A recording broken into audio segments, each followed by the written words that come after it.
안녕하십니까. 신의균의 국방TV 시큐리티 뉴스입니다. 자, 오늘도 우크라이나 전황 그리고 이스라엘 전황 같이 살펴보도록 하겠습니다. 이스라엘과 레바논의 남부 지역을 장악하고 있는 무장 세력이죠. 헤즈볼라가 거의 전면전에 준하는 전쟁을 할 초일기에 들어가 있다라는 거 제가 계속 알려드리고 있는데, 지금 어제 양측이 서로 간에 어마어마한 로켓과 포격을 주고받았습니다. 자, 이런 와중에 미국 특사가 양측을 방문했는데, 레바논 정부의 미국 특사가 우리 미국도 이거 못 막을 것 같다. 전면전 일어날 것 같다. 라는 이런 이야기를 했습니다. 제가 봤을 때 가자 지구 휴전 이꼴 레바논과의 전쟁 바로 그냥 시작되는 이런 상황이 아닌가 라고 생각이 되는데, 지금 어떻게 흘러가고 있는지 살펴보도록 하겠습니다. 자, 우크라이나 전황 먼저 보겠습니다. 전과가 굉장히 많습니다. 병력은 1250명의 러시아군을 사상시켰다라고 발표했고, 전차 21대 격파, 장갑차 40대 격파, 차량 56대 격파, 특수장비 12대 격파, 야포 50문 격파, 다른장 로켓 1문 격파, 무인항공기 58대 격파, 미사일 한발 요격 등의 전과가 있는데, 자, 이 정도 전과 같으면 거의 작년 7월, 8월 정도의 전과가 아닌가라고 생각이 되는 엄청난 병력 손실 러시아로서는. 그리고 전차, 장갑차, 야포 등등 할 것 없이 거의 한 개 여단급이 하루에 녹아내려간 이런 날이 아닌가라고 생각이 되는데요. 자, 우크라이나 총참모부는 86회의 교전을 했고, 러시아가 전범 행위를 급증시키고 있다. 전범행위 많이 하고 있다라는 말이 되겠죠. 이 전투의 가장 크게 벌어지고 있는 곳은 바흐무트 지역 그리고 아우디우카 지역인데, 자, 여기 아우디우카 전황 지도를 한번 보시게 되면 여기 오래간만에 우크라이나군의 헬기가 공습하고 있는 이런 그림들이 나옵니다. 자, 그래서 최근에 미국과 캐나다가 70mm 로켓, 우리 한국 육군 코브라 공격 헬기에도 쓰는 바로 그 70mm 로켓이죠.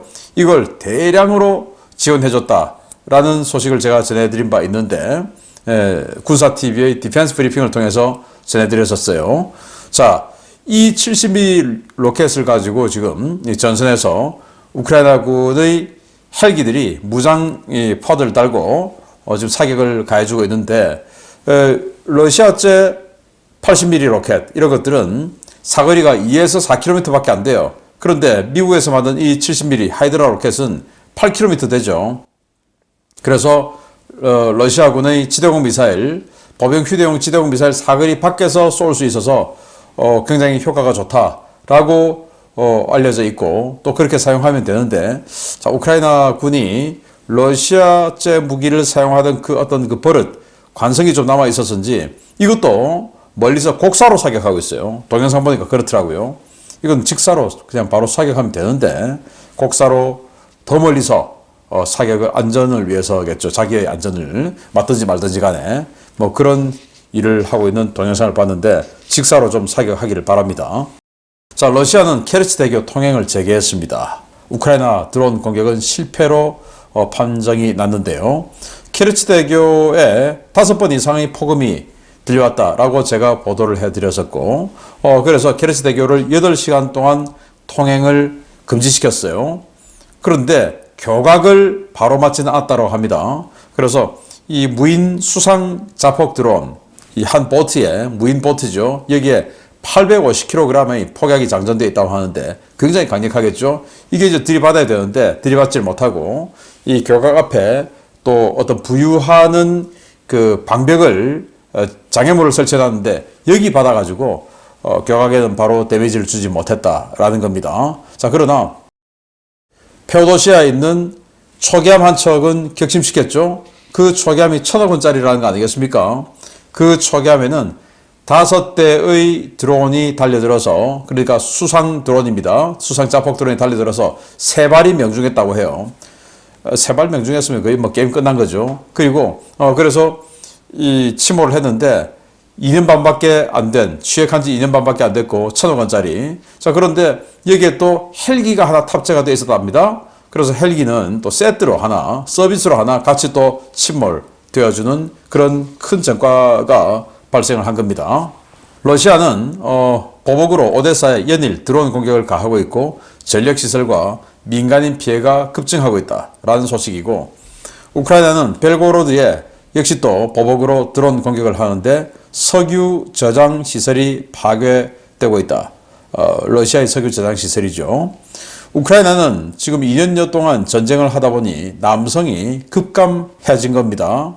그래서 2023년도 혼인 건수는 전년 대비 17% 감소했답니다. 물론 전년도 22년도도 전쟁으로 인해서 상당히 감소했겠죠.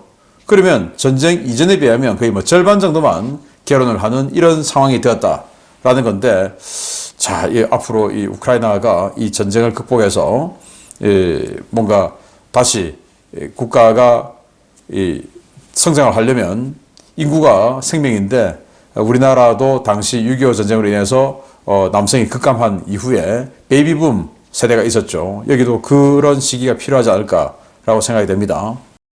ICC 국제형사재판소는 러시아의 흑해함대 사령관과 장거리 항공군 사령관을 전범죄로 기소했습니다. 이제 외국에 못 나가요. 이 흑해함대 사령관은 흑해함대 자산을 이용해서 칼리브르 함대지 순항미사일을 다량 쏘아서 우크라이나의 민간인을 어떤 사상시킨 것에 대한 책임, 그리고 장거리 항공군 사령관은 폭격기를 동원해서 이 장거리 미사일을 쏘아서 역시 민간인 피해를 입힌 책임 등으로 인해서 전범 기소가 되었습니다. 존 커비 백악관 안보조정관은 여러 가지 질문들이 나오죠. 자, 지금 나토에서 병력 파병, 우크라이나에 지상군 파병 이야기 나오는데 미국은 어때? 이런 질문들이 나오니 존 커비는 뭐라고 했냐? 우크라이나는 미군이 아닌 무기를 원한다 라고 지원을 호소를 했는데, 맞습니다. 무기를 원하고 있으니 빨리 미 공화당은 610억 달러의 올해분 우크라이나 지원 예산을 통과시켜 주기 바랍니다. 그것 때문에 지금 이렇게 우크라이나가 기진맥진 당하고 있는 거죠. 그 지원이 안 되니까. 자, 프랑스는 7일 우크라이나를 지원하기 위한 나토 동맹 화상회의를 소집했습니다. 프랑스가 정말 이 앙겔라 메르켈 독일 총리가 숄츠로 바뀐 이후에, 자, 우리가 이 프랑스가 이 유럽의 EU의 리더로 그냥 거듭나보자 라는 생각을 크게 굳힌 것 같아요. 완전히 지금 이 드라이브를 강하게 걸고 있습니다. 러시아 비상사태부는 3월 6일 전국에 핵 공습 경보 알림 실험을 했습니다. 캄차카반도, 블라디보스토크, 이 극동 지역에서부터 이제 시차가 그러니까 동쪽에서부터 순차적으로 쭉 서쪽으로 계속 이 핵전쟁 경보 알림 테스트, 화생방 민방위 훈련이죠. 이걸 지금 계속 해나가는데, 지금 나토는 나토대로 정상회담 지금 뭐 프랑스가 개최 화상회의 요청해 놓고, 또 러시아도 이런 식으로 지금 핵전쟁 민방위 훈련하고 있고, 뭐 이런 거로 봐서 서로 간에 지금 굉장히 뭔가 강한 감정적 대응이 들어가고 있는 상황인 것 같다라는 생각이 들어요. 러시아는 바흐무트 남쪽에 있는 크리시슈카 쪽에 공세를 재개했는데, 여기에 상당히 많은 기갑 기계화 부대가 들어왔다고 합니다. 그런데 우크라이나는 자폭 드론으로 그 러시아의 기갑 기계화 부대를 저지하는 데 성공했다라고 하는데, 여기 보시면 전차 21대, 장갑차 40대, 그게 바로 이 클리시슈카에서 우크라이나 드론에게 당한 이런 전과가 아닌가라는 생각이 드네요. 자, 이스라엘 보면요, 여기는 지금 이스라엘은 상당히 소강 상태인 것처럼 보이지만, 실제 지금 또 들려오는 오신트들의 소식을 종합해 보면 이 칸 유니스와 노스 가자에서 굉장히 많은 상황, 전투가 벌어지고 있다라고 알려오고 있고요. 어제는 추가 전사자가 없습니다. 그래서 아직까지 가자 지구에서 지상전으로 누적 전사자는 246명입니다.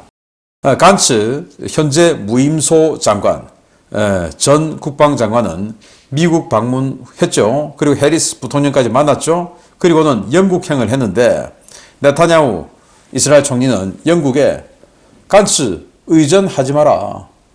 그 사람은 지금 장관 신분으로 간 게 아니고 나에게 허락 안 받고 갔기 때문에 그냥 민간인, 그냥 이스라엘인 일반인 베니 간츠라는 사람이다. 그 사람에게 의전하지 마라. 의전하면 안 된다 라고 통보를 했어요. 미국에서도 이전을 못 받았습니다. 백악관에 해리스 만나러 갈 때 뭐 어떤 그 특별한 게이트를 통해서 들어간 게 아니고 정문에서 우리 어디 관공서 같은 데 가면 출입 절차 받고 이렇게 하지 않습니까? 군부대 가고 할 때 그렇게 해서 들어갔어요. 영국에도 그렇게 하라는 말이죠. 자, 이거 간츠를 왜 불렀을까, 미국이? 네타냐후가 워낙 지금 미국과 대립을 하고 말을 안 들으니 베니 간츠를 초청해서 간츠를 좀 이렇게 띄워서 네타냐후를 견제하려는 그런 포석이 아닌가라고 생각을 할 수가 있습니다. 바이든 대통령은 인질협상 하마스 손에 달려있다. 며칠 내로 결과가 나올 것이다. 라고 혼자서 지금 희망회로를 돌리고 있습니다.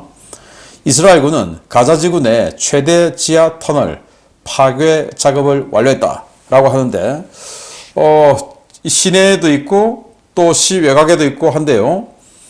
동영상 한번 보시겠습니다. 시외곽 쪽으로 어마어마하게 큰 띠가 꽝 이렇게 하얀 연기가 띠처럼 솟아오르죠. 이게 바로 이 외곽에서 터널을 파고 이스라엘 영토 내로 들어가는 그 통로 터널이었다고 합니다. 이런 거 등등 해서 가자 지구의 대규모 최대의 터널을 폭파 성공했다라고 하고요. 이스라엘군은 민간인에 섞여서 칸 유니스를 탈출 시도했던 하마스 80여 명을 체포했습니다. 이 남부 지역 이 라파를 통해서 이집트로 가는 그 통로가 있죠. 그렇게 해서 민간인에 섞여서 이집트 난민촌으로 가려고 하던 하마스 조직원 80여 명을 체포했다라고 하네요. 자, 이스라엘군은 유엔 팔레스타인 지원기구 이 직원이 친구와 통화한 녹음 내용을 공개를 했는데 정말 기가 찹니다. 이 영상이에요. 혹시나 뭐 싶어서 여기다가 지금 이렇게 검열 딱지를 붙였고 그리고 여기도 워낙 나쁜 말이 적혀 있어서 이렇게 좀 지웠습니다. 뭐라고 하냐? 뭐 요점을 말하면 내가 그날 그러니까 10월 7일이란 말입니다. 10월 7일 내가 벽 부수고 들어갔어. 그래가지고 여성 몇 명을 잡아왔어. 직접 잡아왔어. 그리고 그 여성을 아주 비하해서 표현을 합니다. 그래서 지금 뭐 그 성놀이개로 삼고 있는 듯한 그런 표현을 합니다. 그러니 그게 이제 스피커 1, 이 유엔 팔레스타인 지원기구 직원입니다. 그러니까 하마스 조직원이었던 거죠. 그러니 이 사람과 통화하는 스피커 2, 야, 너 지금 어딘데? 이제 여자들 이렇게 데리고 있다고 하니까 너가 어딘데? 나 갈게. 이제 이렇게 된 거예요. 그러니 또 이제 여기 어딘데? 여기 지금 완전히 그 여자들 같이 있는데 완전 지금 개판이야, 난장판이야. 자, 이렇게 이야기를 합니다. 이 사람 지금 기소돼 있어요. 이게 바로 유엔 팔레스타인 난민 지원 기구의 민낯이다라는 겁니다. 그러니까 어떻게 이스라엘이 이 기구에다가 지원해 주는 것을 용납할까요? 자, 이런 마당에 지금 EU 그리고 캐나다는 유엔 팔레스타인 지원 기구 지원을 재개하기로 했답니다. 이스라엘은 강력 반발하는데 캐나다는 얼마를 지원하는지 발표가 아직 안 났지만 EU에서는 5천만 유로를 지원한다고 합니다. 거의 뭐 7, 800억 원을 지원한다라는 거죠. 저런 자들에게 정말 화가 날 수밖에 없는 상황입니다. 자, 미국은 요르단과 가자지구 구호품 공수작전 두 번째 공수작전을 완료했는데 자, 여기 보시면 이제 C-130 수송기에서 이렇게 투하를 합니다. 여기 이제 낙하산이 저절로 펴져요. 자, 동영상 한번 보시겠는데요. 자, 투하를 하는데 어디로 하냐? 바다와 시가지 사이에 있는 그 백사장 쪽으로 지금 타겟팅을 하고 투하를 하는데 그러다 보니까 바람이 조금 불면 지중해 바다에 빠져버리는 거예요.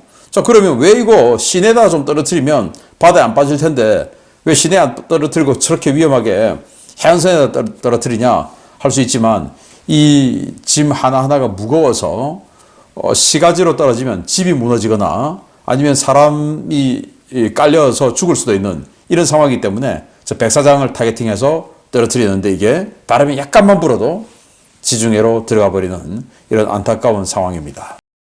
네타냐후 총리는 라마단 기간 중에 3월 10일부터죠. 무슬림 성전산 방문에 제약이 없을 것이다. 오고 싶은 사람 와라. 라고 이야기를 했는데 또 이 지금 여당 연정 세력 중에 굉장히 강경한 강경파들이 있죠. 재무장관, 또 국토안보장관 이런 사람들은 강력하게 반발하고 있다고 합니다. 헤즈볼라 사무차장은 전쟁에 우리는 관심이 없지만 이스라엘을 억제는 할 것이다. 이렇게 이야기를 했고요. 브릭스, 그러니까 브라질, 러시아, 인도, 그리고 차이나, 중국, 사우스 아프리카로 이루어진 이 레짐이죠. 신흥 이제 이구 많은 그런 신흥 국가 레짐인데 여기에 지금 이 어떤 확장을 하기 위해서 여러 나라들을 업적으로 지금 들어와라 하고 있는데 요즘 뭐 사우디아라비아도 들어와라, 이란도 들어와라 하고 있는데 이란이 여기 지금 업저버입니다. 그래서 이 이란이 미국의 달러를 대체할 수 있는 새로운 이 스위프트 코드 이거를 대체할 수 있는 새로운 어떤 그 대체 결제 플랫폼, 국제 결제 플랫폼을 좀 도입하자라고 제안을 했고 정식 회원국이 아님에도 불구하고 그게 또 의제로 채택이 되었어요. 그래서 만약에 정말 미국의 달러를 대체할 수 있는 석유 결제 통화가 새로 만들어지면 미국의 달러 기축 통화 이거 정말 큰 데미지를 입을 것 같은데 미국이 어떻게 대응할지 지켜봐야겠습니다. 자, 주요 소식 보겠습니다.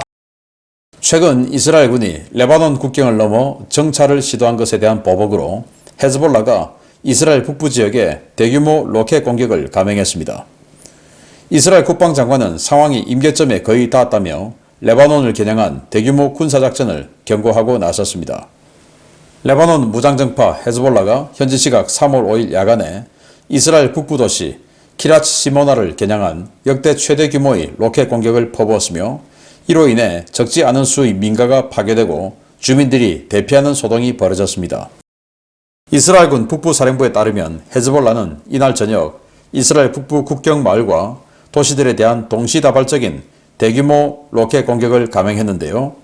키라츠 시모나 한 도시에만 최소 60발의 로켓이 한꺼번에 쏟아졌습니다. 헤즈볼라가 쏜 로켓은 122mm 로켓이었는데요. 발사된 로켓 60발 가운데 30여 발이 키라츠 시모나 도심 지역으로 날아들었고 이스라엘은 아이언돔 시스템을 가동해 도심 지역으로 날아오는 대부분의 로켓탄을 요격했습니다.